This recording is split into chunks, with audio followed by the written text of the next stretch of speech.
All right, so as you guys know, mortgage delinquencies are rising, and in the Fraser Valley, foreclosures have been going up steadily, basically since the summer of 2023, probably even since the back end of 2022. And today I'm going to show you exactly what is happening. Now, this is a chart of court-ordered inventory by month. I just say foreclosure because it's easier, but court-ordered sales and foreclosures are slightly different.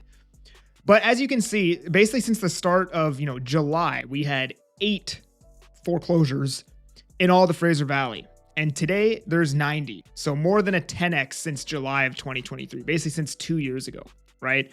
Now, something I want to show you guys is although the amount of inventory has ticked down for August, this is typical because if you look at every single year, what you'll see is that foreclosures kind of taper off in the summer. Like if we look at 2024, they upticked 3 homes in August. They went back down in September. But as we got into October, they ripped until the end of the year. And it's the exact same thing back here in 2023.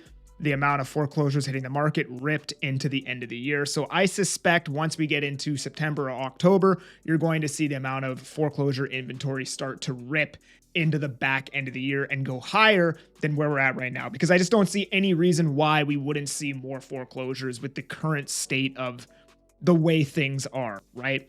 Now, what I want to highlight here is if we look at December, you have the red bar, and that's detached court-ordered inventory. You have the purple bar, which is townhomes, and the blue bar is apartments. So in December, we had 60 detached home foreclosures. Compared to today, we only have 63. So detached home foreclosures have been, pretty much flat over the course of the year. Basically, for the last 9 months, we haven't really seen any more inventory than the start of the 9 months, probably because, maybe those are easier to sell. They're more saleable. So maybe that inventory is getting cleared out faster than everything else. Either that or there's just less pain in that market. And it might be a bit of both. But one thing I do want to highlight is that there's basically been no apartment foreclosures. And in December, we only had 4. And if you look at this blue bar, it's pretty much been widening out every single month. Every single month, there's more condo foreclosures than the month before. 13, 16, and now it's sitting at 13 again. So you're starting to see finally that pain of people missing payments starting to materialize in the condo market in the Fraser Valley. And this has been headline news probably since about May. Ontario hit record high mortgage delinquencies. But not only that, people that don't even own homes are missing their payments. Nearly 1.4 million Canadians missed a credit payment as household debt climbs past $2 trillion. And it says Canadians under 36 carried an average non-mortgage debt of $14,000 in Q2, a 2% increase from last year. Their 90-day non-mortgage delinquency rate jumped 2.3%, up basically 20% year over year. So not only are the people who own homes struggling, but even the people who don't own homes, their debt levels are increasing and there's more people missing their payments. Now, I really like this chart here. So this is the sold price to assessment ratio. This is what homes are selling at, what percentage they're selling at in comparison to the BC assessed value. Now, in my last video, I talked about the HPI and how the HPI is a lagging indicator, and it's lagging for 2 reasons. So it basically, from what I understand, it'll calculate, I don't know if it calculates the sale after the deal goes firm or when the purchase actually closes. And I think it would make sense to add the sales that actually close to the data pool, because you're going to have deals that go firm that don't actually close, right? And if that's the case, most home sales take a month to 2 months to close. So all of the sales that happen in May may not populate on the HPI until 2 months later, a month and a half later, something like that, right? I'm not 100% sure if that's how it works. It might be when the deal goes firm, but the first one makes a lot more sense to me, right? So it'll lag because it's recording sales that happened a month and a half, a month and a half, 2 months before. Not only that, it doesn't give you real-time data. So I like this. So basically in March, you had the sold price to a BC assessment ratio.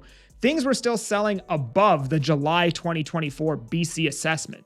But as further in the year, things get lower and lower and lower below that assessed value. And currently right now, we are pacing based on 569 sales in the Fraser Valley. We are now basically 4.5% to 6% below that assessment value, when just in March, everything was slightly above it. So you're basically talking about, a 5% correction since just March. And it's probably a lot more than that.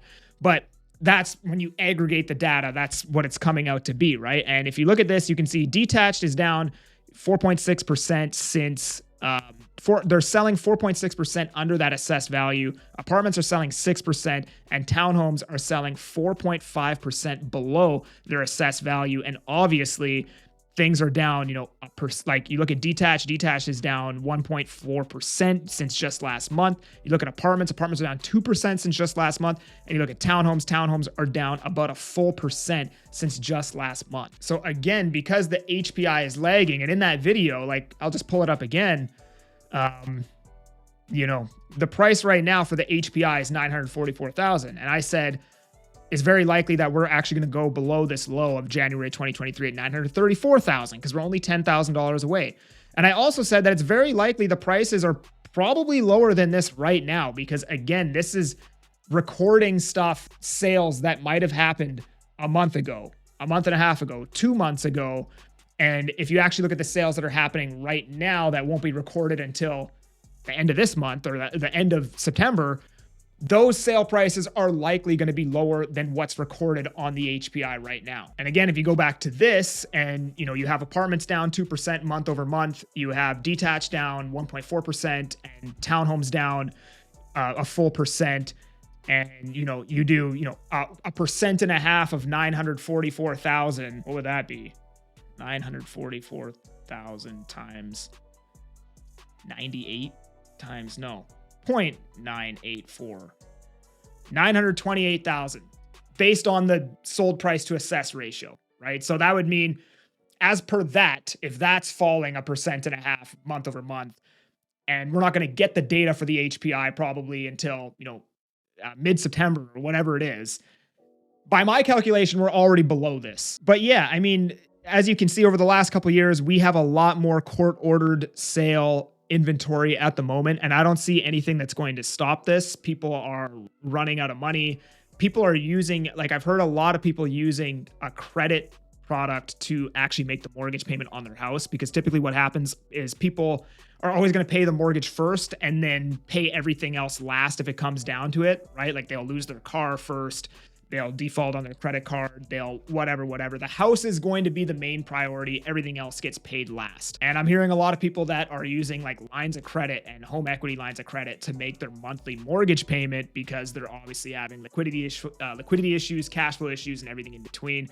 Interest rates aren't going to save this anytime soon. So again, I think as we get into the back end of the year, you're probably going to see court-ordered inventory make new highs. But there's your snapshot of the Fraser Valley, where we are right now, what is happening. And if you enjoyed this video, make sure you like and subscribe. And if you want to chat with me about buying or selling real estate in the Fraser Valley, there's a link down in the description. Otherwise, I'm that Agent Kelly. I'm making moves. Smooth you. Peace.